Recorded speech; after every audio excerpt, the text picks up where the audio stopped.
Released in 2004, the ZM was Zeiss's modern alternative to the Leica M series film cameras. It was manufactured by Cosina, but carried the prestigious Zeiss branding.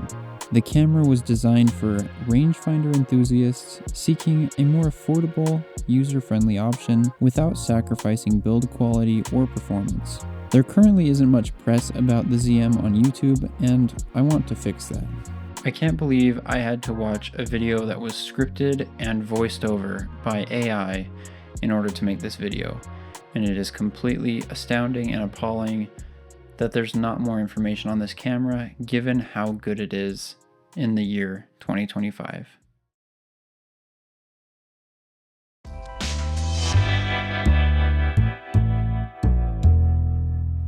So this is the Zeiss Ikon ZM. Not the Zeiss Nikon, the Zeiss Ikon. Clearly this camera has been taken care of for a long time. Test certificate here. That's pretty cool. Also, while we're on the topic of manuals, you should definitely go check out butkiss.com, I believe, or maybe it's .org.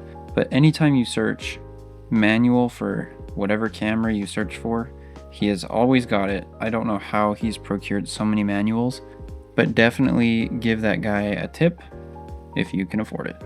I guess there's a camera strap. I'm not sure if I'll end up using that, but here we have the camera itself. One of the things that I really like about this camera is the aperture priority mode.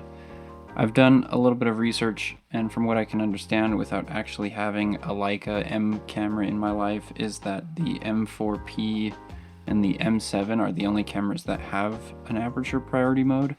A really cool design aspect of this camera is the effective base length. So here you have your two windows for effectively mimicking eyeballs. So the effective base length here is similar to that of the Mamiya 7. It's a little hard on the camera to demonstrate. So it's effectively a little bit wider than the Mamiya 7. So focusing critically with this camera body is going to be quite effective.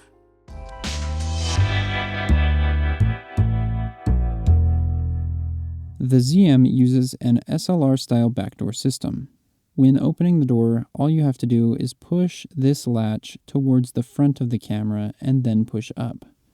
Other videos that won't be named said you had to pull the rewind knob out in order to open the back door, which isn't true. The rewind knob is on the bottom of the body and has a smooth, satisfying action. It's nothing fancy, but it gets the job done. Once you're inside the camera, loading film in the ZM is straightforward, though it can be a bit finicky depending on the film stock. Some stiffer films feel like they're barely catching onto the take-up spool, but once it's loaded, it's smooth sailing. There. Are you a cute boy?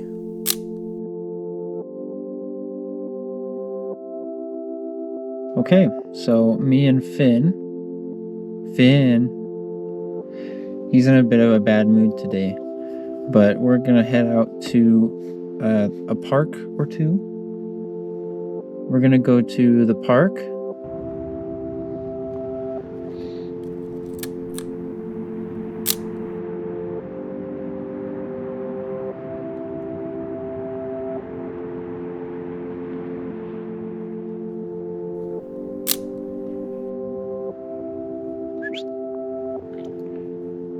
Do you wanna go say hi to? Good boy, stay. Good boy. Not a whole lot of photographic opportunities out here, but there's sure a lot of sniffing opportunities, weren't there?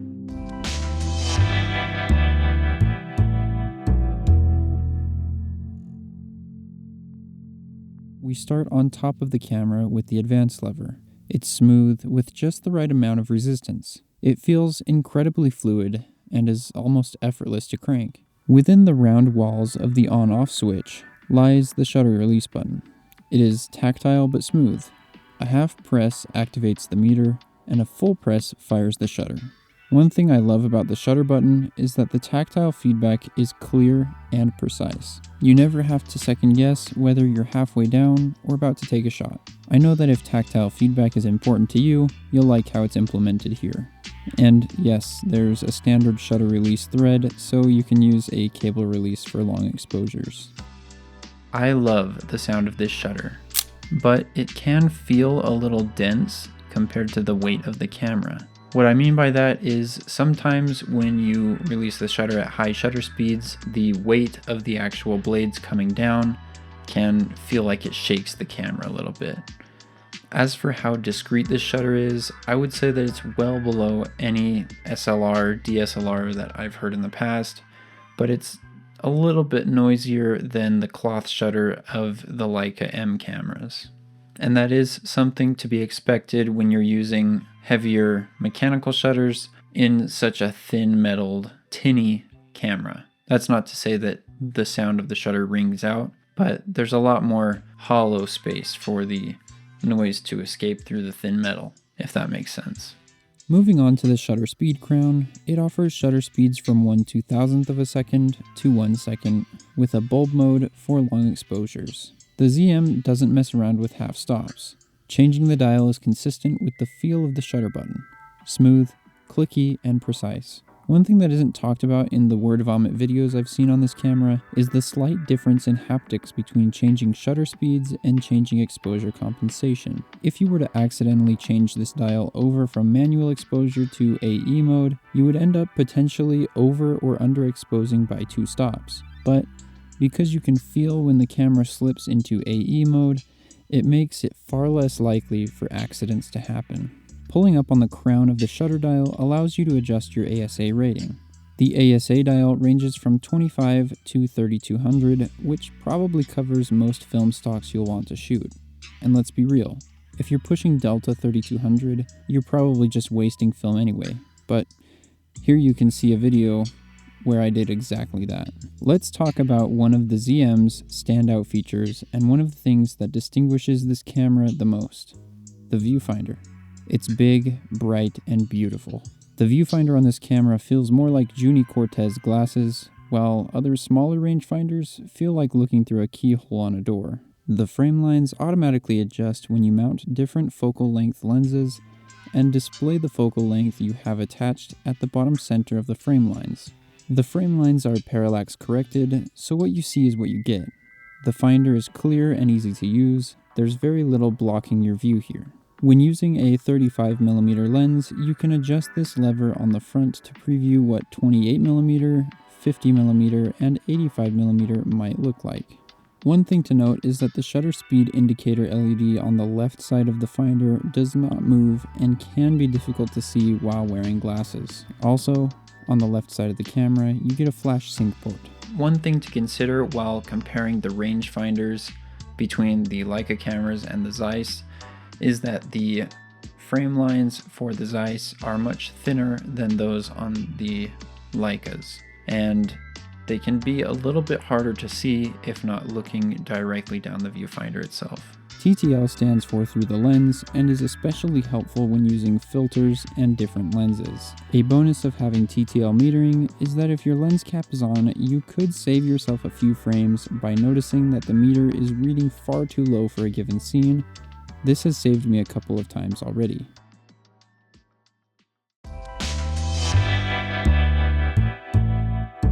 So I woke up an hour late.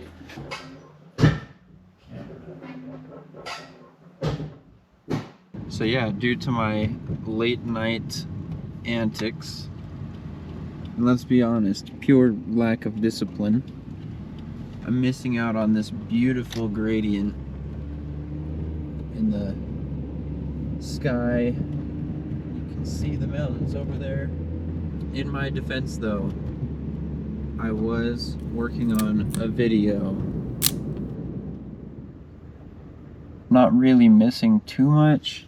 I'm working with expired film, so it's not like would have been spectacular. Like, I've used this film before and it's just not, it's nothing special. I'm still bummed that I couldn't get my butt out of bed. Just too cozy during these winter months.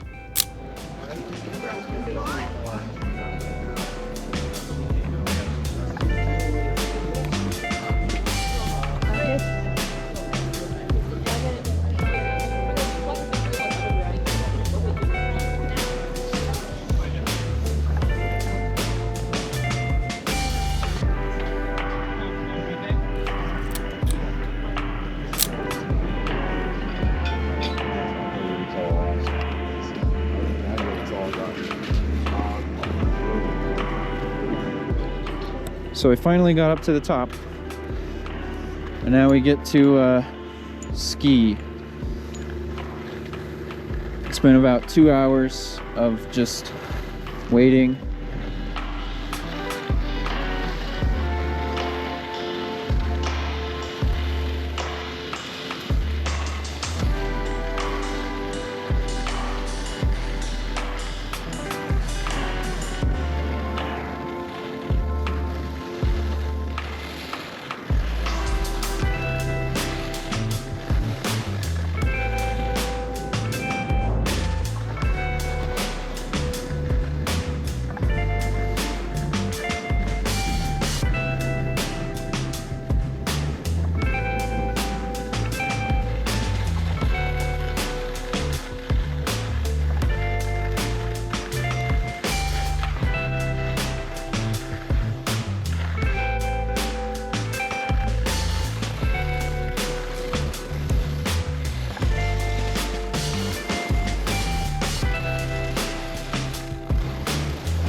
To test out the close distance capabilities that this camera has. I've heard that there can be some focus shift with the Voigtlander lens that came with this bundle, but I guess we're gonna see how that works right now, figuring out if I can focus at 1.5, f1.5. Basically the lens can focus closer than the optics in the rangefinder can allow, so it kind of just reaches a point where it maxes out.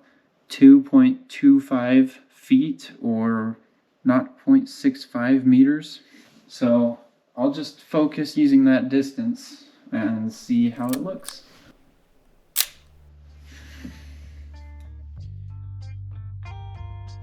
Now here's an aspect of this camera that's difficult to ignore, and unfortunately it's a negative. Unfortunately, compared to Leica cameras like the M6 and prior, this camera is battery dependent, whereas Leica cameras, M6 and prior, are fully mechanical and can operate without a battery. However, the batteries for this camera are fairly cheap and readily available. So, in my opinion, I would say that this camera feels like a truly modern rangefinder with classic styling and classic feel. If you're someone who's lusted after a Leica M6 but doesn't want to sell a kidney, the Zeiss Ikon ZM is an outstanding alternative. It delivers 95% of the Leica experience, but at a lower cost. And if you want that extra 5%, you could always just stick a red dot over the Zeiss badge. Alternatively, if you're someone that is considering a Voigtlander Bessa camera, you could look at this as a step up in design, build quality, and sophistication. But that's it for this video. I wanted to put together a more concise version of all the information that I could gather on the subject and put it into this video, so that if there's anyone researching whether they should buy this camera, they'd be able to find most of it in one spot. And even if you're not looking to buy this camera, I still hope you enjoyed and found it to be an interesting piece of camera history. So as a final note, if you would consider subscribing, I would appreciate that a lot. Thanks for watching, and I'll see you in the next one. Bye.